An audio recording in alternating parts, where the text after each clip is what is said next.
A few years back, I used to go with my buddies and explore old abandoned places for kicks.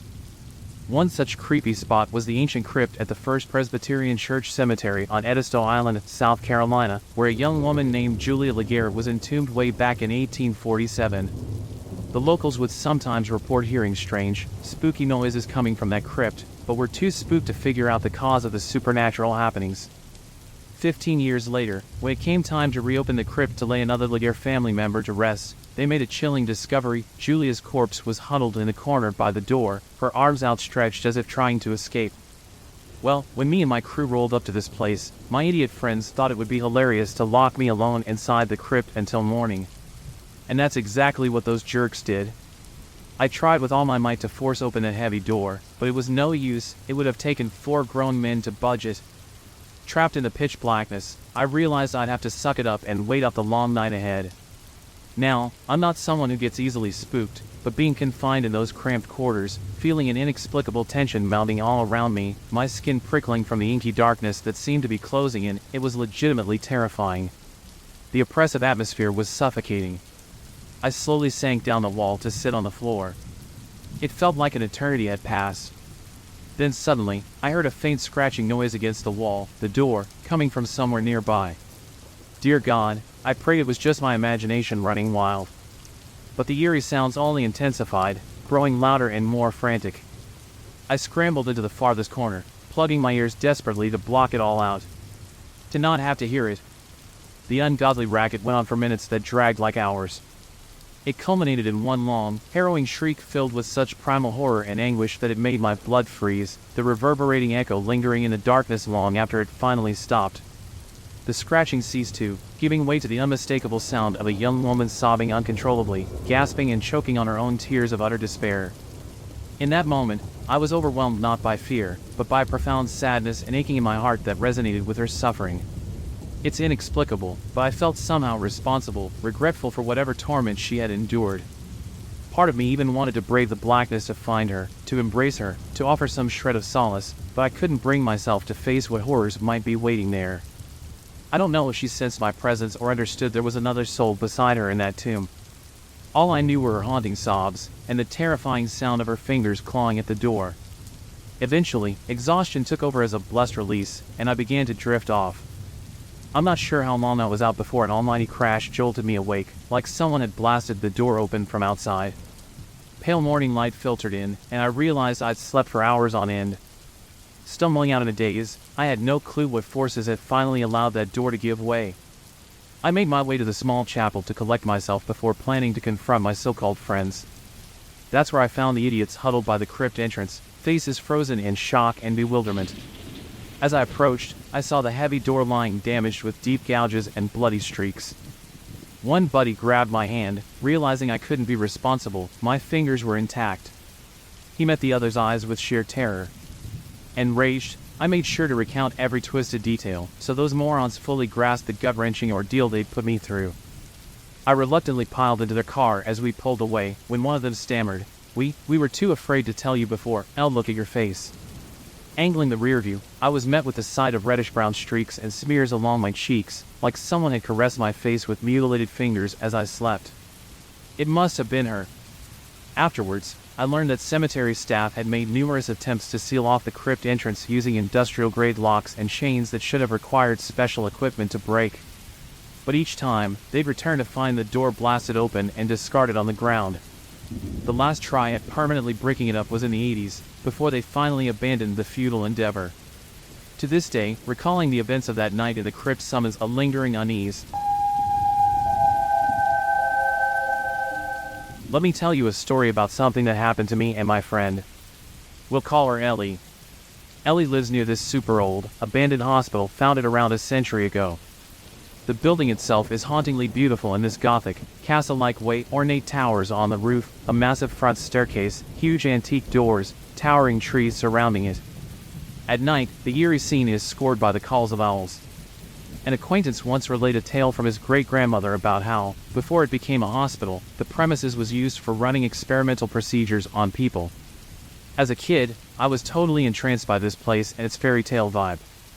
I'd often wander onto the grounds and just sit in the crumbling gazebo, admiring the strangely captivating decay. As I got older, the dilapidated grandeur made it seem like the perfect creepy location for photography shoots. So one day, Ellie and I finally mustered up the courage to sneak inside. The front doors used to be locked up tight, but this time the side entrance had been busted open, allowing easy access. An otherworldly chill hit us as soon as we crossed the threshold into the ghostly husk of the building. We wandered aimlessly from room to room, deeper and deeper inside, scoping out promising spots to set up, seemingly losing all track of time amidst the haunting remnants. Strangely, some areas looked virtually untouched, ancient medical equipment, gurneys, cabinets, office supplies strewn about, an old mirror hanging askew. It was unsettling, yet eerily pristine. After scouting a suitable parlor, we got down to business taking some snapshots. That's when we heard it, faint, unsettling noises echoing from down the corridor. We froze, pondering what would be worse, running into a malevolent spirit or some cracked-out squatters, a common phenomenon in places like this. Ellie and I exchanged a horrified look before mustering up just enough courage to go investigate the source of the sounds. Trailing the noises brought us to a former patient room, where we saw a young girl disappear inside.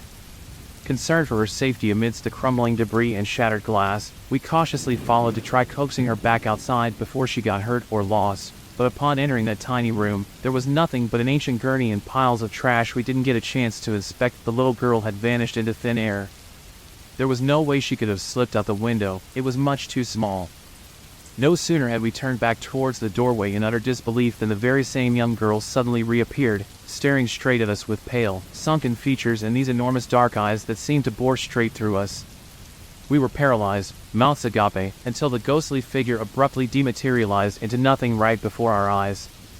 I can't say how long we remained rooted there, dumbstruck and shaking, before finally turning tail and bolting in a frenzy, the echoes of a young girl's laughter ringing in our ears as we fled. It took forever to shake that off and regain our senses after the traumatic encounter. Needless to say, neither of us have felt drawn to revisit that accursed place since. Oh, and those photos we snapped? Nothing but washed out, overexposed blanks.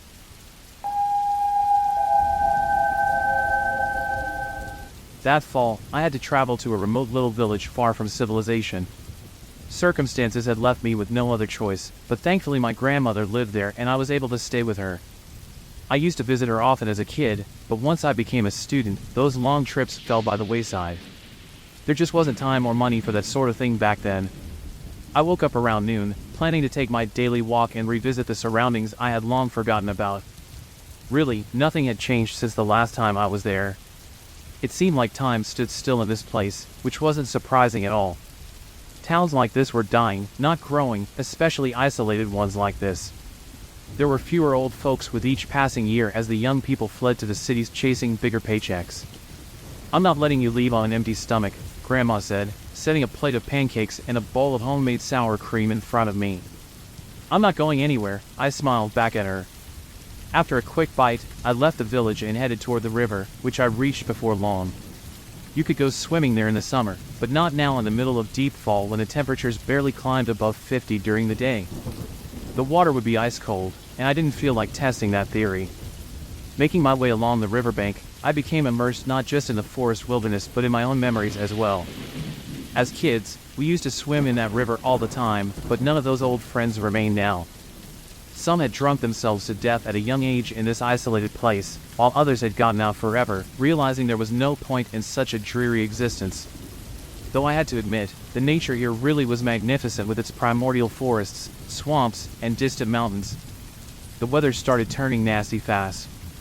The sunny day vanished, replaced by dark, looming storm clouds. A cold, miserable drizzle began to fall, soaking my clothes through. The bottoms of my sneakers squelched in the black mud. There was no shelter to be found under the bare branches, which were now completely devoid of leaves, just a carpet of yellow and red scattered at my feet. Damn it! Getting sick is the last thing I need right now. I shivered from the cold, turning back towards the village, but to my surprise it was nowhere to be found. Even the trail had vanished, completely swallowed up by the thick tree trunks. Just what I needed. I tried to find my way again, but to no avail.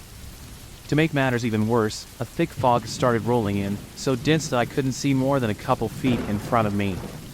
Somewhere in the distance, I heard the haunting howl of a wolf.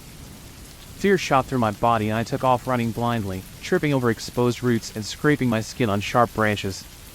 The last thing I wanted to add to this perfect little outing was an encounter with the local wildlife. This area had no shortage of wolves, boars, bears, you name it.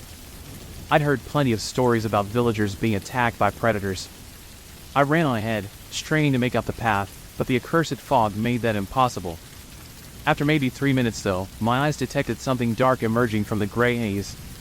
It was an old, weathered fence, right there in the middle of the forest. A thought crossed my mind that maybe I'd reached the village gardens, but that was quickly dashed when I spotted the tilted, crumbling headstones. They stood out like cancerous growths, the damp grave mounds glistening in a way that filled me with dread. By the looks of the weeds overgrowing everything, clearly no one had tended to this place in ages. What was bizarre was that I had spent significant parts of my childhood in this village, but had no recollection of a cemetery like this existing. A deafening silence hung over the area, as if some invisible barrier had cut me off from the outside world. On one side was one reality, on the other an entirely different one.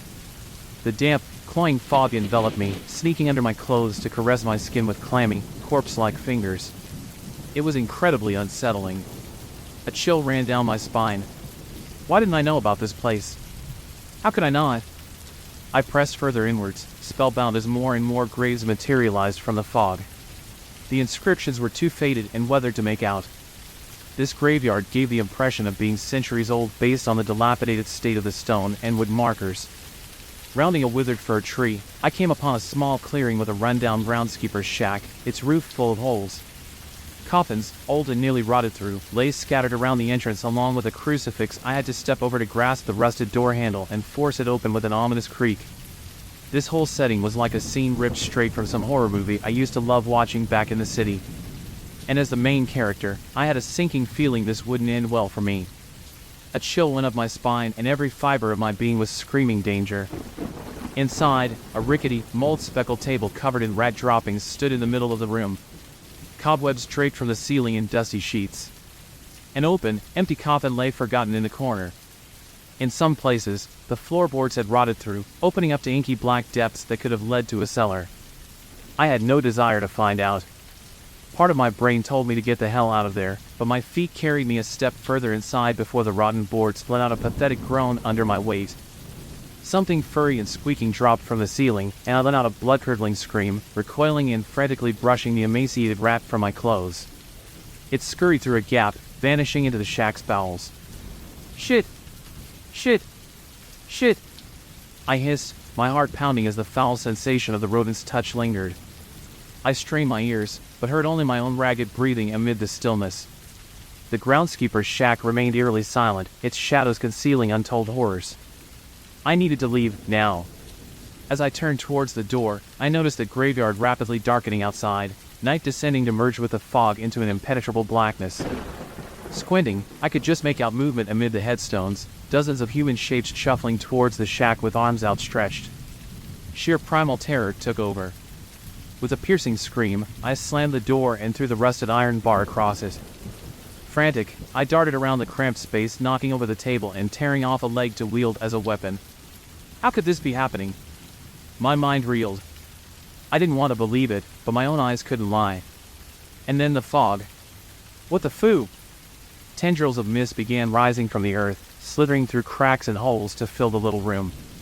A second later, a deafening cacophony of desiccated human throats began pounding on the door, their baleful, decidedly inhuman wails chilling me to the bone.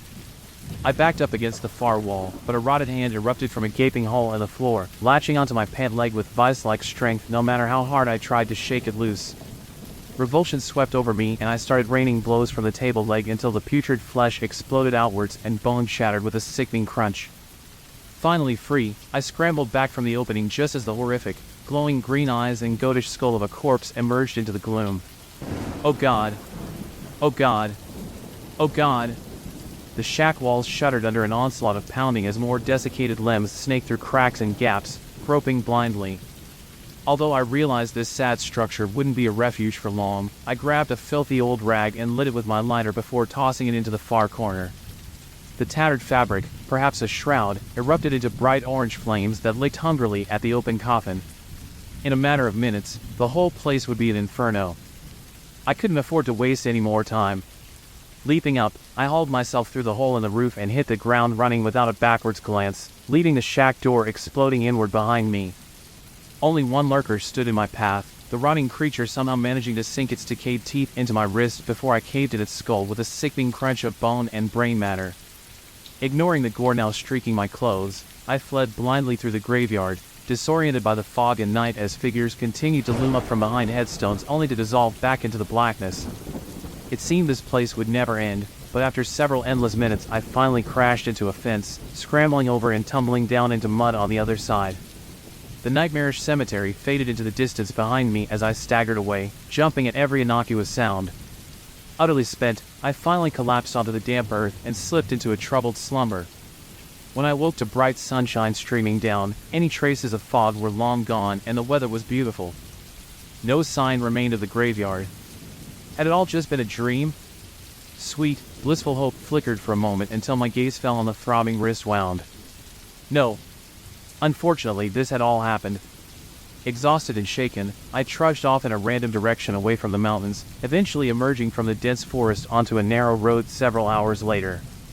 An old man driving a rickety wagon took pity on me and let me climb up beside him, casting sidelong glances at the muddy, disheveled sight I must have been as the monotonous creak of the wheels lulled me into a stupor. "What happened to you, son?" he asked between puffs of his stinky pipe. I told him everything that had occurred, but the old man just shook his head. "There ain't no graveyard out that way." "How can you say that when I was just there?" "Well, there used to be one at the start of the 20th century, but then a landslide came down from the mountains and buried the whole thing. Folks couldn't even get to the graves no more. Not that they were in much of a hurry, if you've heard the stories. That was a cursed place where they buried warlocks and witches, their souls tainted by the devil's own breath. Not even the priests could put their spirits to rest. There was a whole village of them out that way once upon a time, but all that's left now is ashes if you dig down deep enough."